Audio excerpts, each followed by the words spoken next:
And we placed a notice in the paper, I believe, as required by law, of the idea of creating this 2 mile, either side of the board, I believe, 2 mile, so.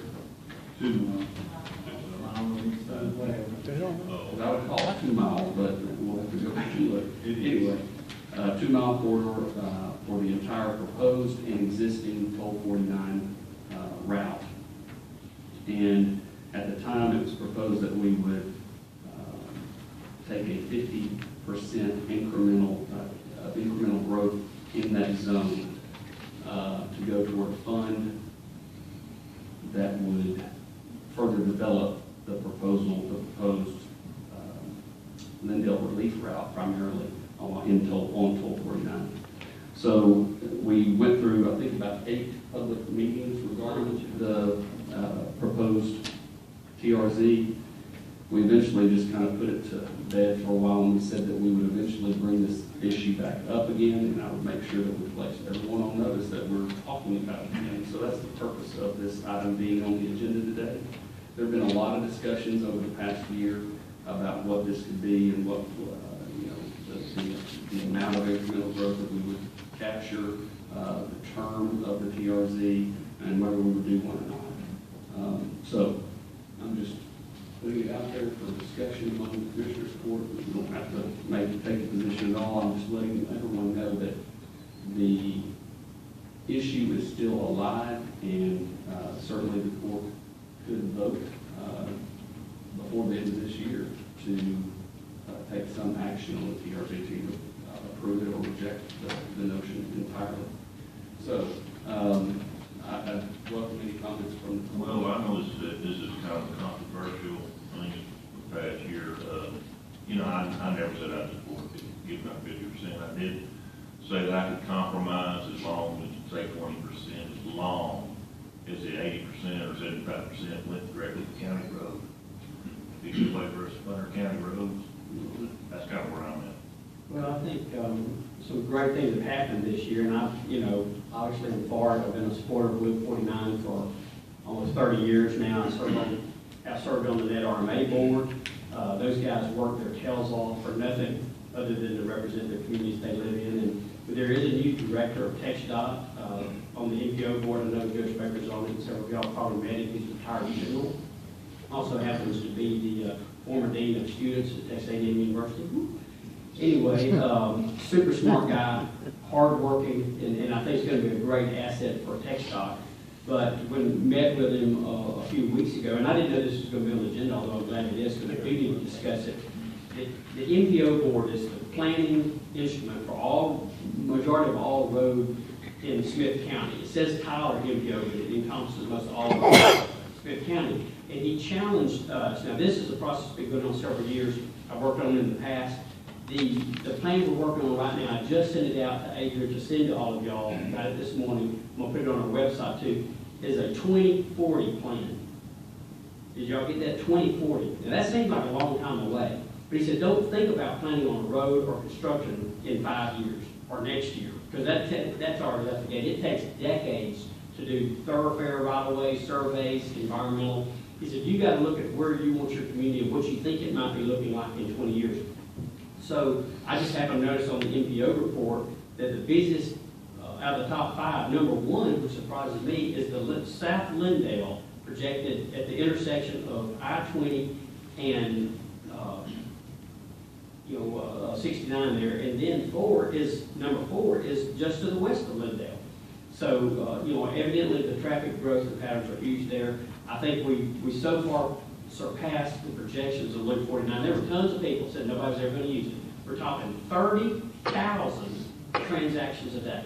Now that's 30,000 people that are no longer on the Loop on Tyler that are keeping me from going to do my work, providing services, and moving transportation. If government gets down to the point where we're not building roads and aren't building our lakes and reservoirs, then all we're going to do is provide cell phones and scooter chairs for people. I'm serious. This is what we're here for, is planning long-term for major infrastructure plans. Now, whether we do it through a TRZ or not, or settle on some lower amount, I'm just telling you, 25 years goes by like that. And to complete Loop 49 to the east side and stuff, thank goodness there's people that are working hundreds of hours a year on trying to do the environmental. TxDOT forgave this year almost $60 million worth of funds because they're not funding for it. We've already got a loop. We have a loop. People keep thinking about that. It doesn't look like a loop. It looks like somebody's driveway. But it's completely well past maximum traffic count now. But if we're going to build this, we're going to have to bring the skin to the game ourselves. Now, maybe through right-of-way purchases, which we already have to do, or we can do it through TRZ so they can bond against a certain amount. That's all it does. It's just a funding mechanism to speed it up. But, I think it would behoove us to seriously take this into consideration to move this project forward. As you know, we've had a guy come and talk to us from Texas 21, the group that primarily deals with the 69 corridor, the truck traffic up to 35, that Panama Canal doubles in traffic into Houston Port. Those 18-wheelers will be going through the middle of downtown Glendale. They're not a commerce for Glendale. It's a negative because all they do is slow down your commerce and shopping. But, it's not even my district. I just am passionate that good planning for 15, 20, 30 years down the road is really what we should be concerned about. There's always going to be people against it. I sat in a bank building and listened to people tell nobody would ever use it. Well, for some reason, people are paying a fee to use it when it could have been free. But they're willing to pay a fee to use it, and that's at least 20,000 cars, 30,000 transactions. So. And Judge, I use Loop 49 quite often, going to Dallas and Fort Worth, and I just think it's something we need to do here in Smith County. Well, what would it look like in 15 years? It'll be worse. Yeah, you think about that. I used it Sunday, flew in on the plane, got on the airport, came around to South Tyler. It was literally Sunday afternoon, bumper to bumper. Yeah, it's been open a year. It's full all the time. But we do need to use a portion of the money to do our voting books. Well, here's the thing, I'm one of those who's talking about some people are going to be against it. I'll just say I'm against it right now for using Smith County tax dollars going toward the toll road. The fact is that it's going to be built. You said we're going to have to put skin in the game to get it built. No, we don't. It's going to get built anyway, whether we put it down. That's absolutely incorrect. We may have to put... we got to buy the right away. Right away. I mean, that's it, right away. But other than that, I mean, it's going to be built.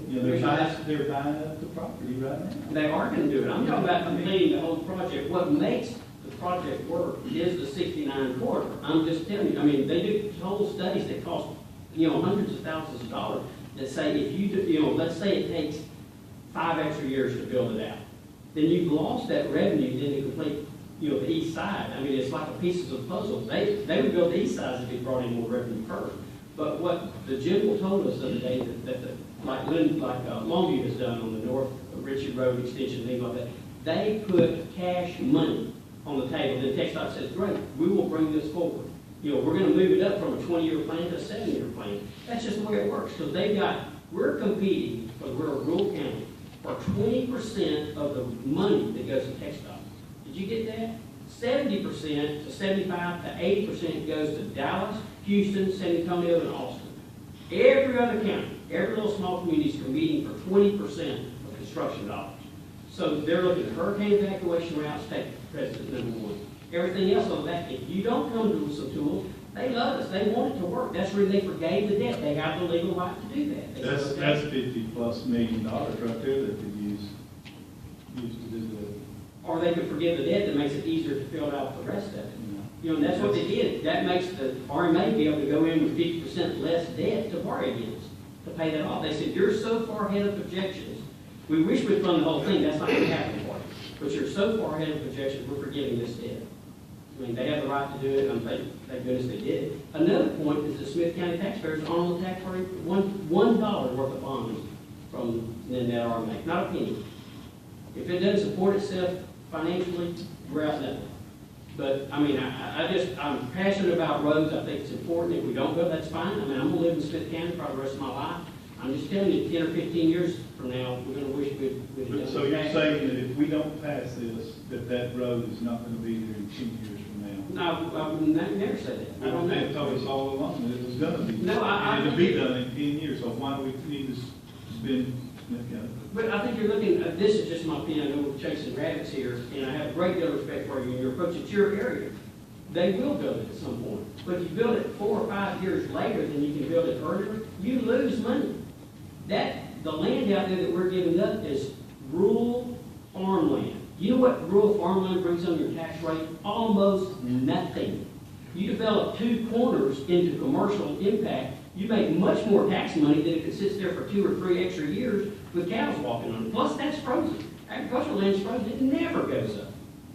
But if you build 2 or 3 truck stops, extra truck stops, and more traffic and more commerce like we have in South Tyler, at that intersection, you make much more money on And tax it's rate. needed on that side of town. Well, I mean, the study's there. They do income projections, but I am in favor of the TRZ at a lower percentage than we originally discussed. And, you know, I want to discuss the term too, but I really want the court to be able to kind of talk about it, state their position, and well, let's hear and I from respect the Mr. members. Phelps and the people that are opposed to it. I mean, I think we all want the 149 built as soon as possible.